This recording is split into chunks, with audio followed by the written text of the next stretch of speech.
نحمده ونصلي على رسوله الكريم أما بعد فأعوذ بالله من الشيطان الرجيم بسم الله الرحمن الرحيم۔ محترم سامعین و ناظرین، اکثر لوگ یہ کہتے ہیں کہ ہمارا کاروبار بھی ٹھیک ہے، کمائی بھی بے حساب ہے، ڈھیروں کماتے ہیں، لیکن پیسے کا پتہ ہی نہیں چلتا، بچت ہوتی ہی نہیں ہے، آخر میں کچھ بھی نہیں ہوتا ہمارے پاس، جب مہینے کا آخر آتا ہے تو خالی ہو جاتے ہیں۔ یہ بڑی عجیب بات ہے۔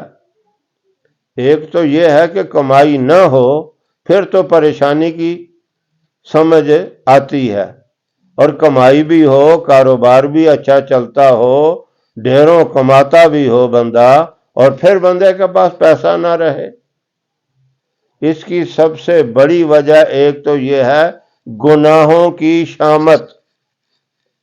گناہوں کی وجہ سے مختلف قسم کی تکلیفیں آتی ہیں، مختلف پریشانیاں آتی ہیں، بیماریاں بھی ہوتی ہیں، لڑائی جھگڑے بھی ہوتے ہیں، ایک دوسرے سے نفرت بھی پیدا ہوتی ہے، محلے کے اندر، برادری، خاندان، قبیلے کے اندر عزت بھی ختم ہو جاتی ہے، اور پیسے کی برکت بھی نہیں رہتی۔ اس طرح مختلف پریشانیاں گناہوں کی وجہ سے ہوتی ہیں، اور گناہ کئی ایسے ہیں جس کو ہم گناہ سمجھتے ہی نہیں۔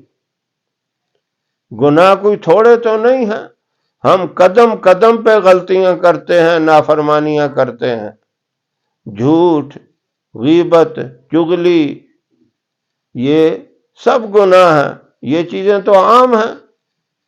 پھر کاروباری لوگ کتنے جھوٹ بولتے ہیں، دفتروں میں، عدالتوں میں کتنا جھوٹ چلتا ہے۔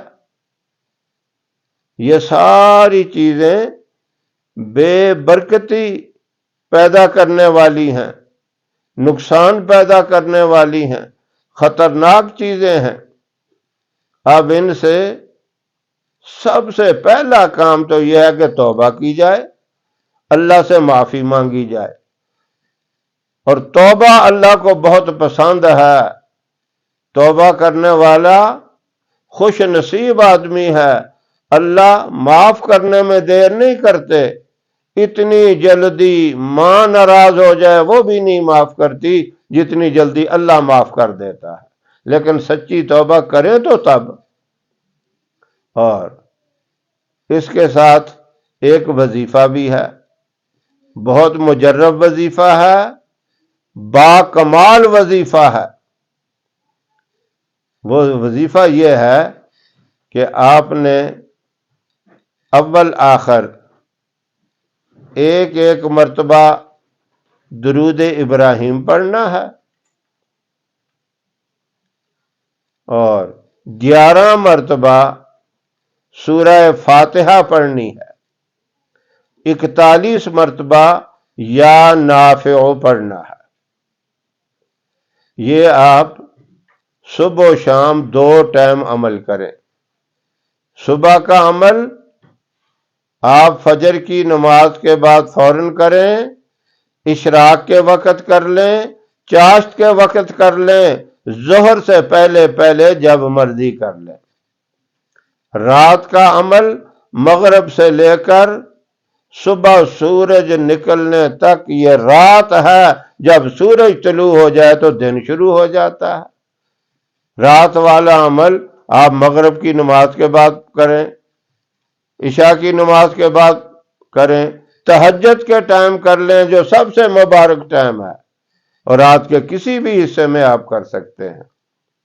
یہ عمل آپ نے اس وقت تک جاری رکھنا ہے جب تک آپ کا کام ہو نہیں جاتا، خیر و برکت آ نہیں جاتی۔ جب سمجھ لیں کہ ہمارے پیسے میں برکت آ گئی، کاروبار میں برکت آ گئی، پیسہ بچنا شروع ہو گیا، پھر آپ نے اس عمل کو چھوڑنا نہیں، پھر آپ نے مختصر کر دینا ہے۔ پھر آپ نے کیا کرنا ہے کہ ایک دفعہ درود ابراہیم پڑھیں اور سورہ فاتحہ 3 مرتبہ پڑھیں اور 21 مرتبہ یا نافع پڑھیں۔ پھر یہ مختصر ہو گیا۔ یہ مختصر عمل آپ ساری زندگی کرتے رہیں، انشاءاللہ خیر و برکت ہوگی۔ اور پہلا عمل جو بتایا ہے وہ آپ نے اس وقت تک کرنا ہے جب تک آپ کو تسلی نہیں ہو جاتی، آپ مطمئن ہو جاتے ہیں کہ اب اللہ کا لاکھ لاکھ شکر ہے، برکت بھی آ گئی، پیسہ بچنا بھی شروع ہو گیا اور حالات بہتر ہو گئے ہیں۔ پھر اس عمل کو اس طرح مختصر کر دیں، ساری زندگی کرتے رہیں، انشاءاللہ ناکامی تو نزدیک ہی نہیں آئے گی آپ کے۔ اتنی بڑی طاقت ہے ان چیزوں کے۔ سورہ فاتحہ کو معمولی نہ سمجھیں، اس کی پہلی 3 آیتیں اللہ فرماتے ہیں میرے لیے ہیں، اگلی آیتیں بندے کے لیے ہیں۔ پہلے رب کی تعریف ہے، پھر بندہ اللہ کی تعریف کر کے اللہ سے جب مانگتا ہے تو اللہ اس سے بڑا خوش ہوتا ہے۔ یا نافعوں کا معنی یہ ہے یا اللہ تو مجھے نفع دے، یا اللہ تو مجھے کامیابی دے، یا اللہ تو مجھے ترقی دے۔ تو پھر جو بھی تصور کر کے کامیابی اور نفع اور ترقی مانگیں گے اللہ رب العزت وہی عطا فرمائے گا۔ یہ مبارک وظیفہ اللہ رب العزت ہم سب کو کرنے کی توفیق عطا فرمائے۔ وآخر دعوانا ان الحمد للہ رب العالمین۔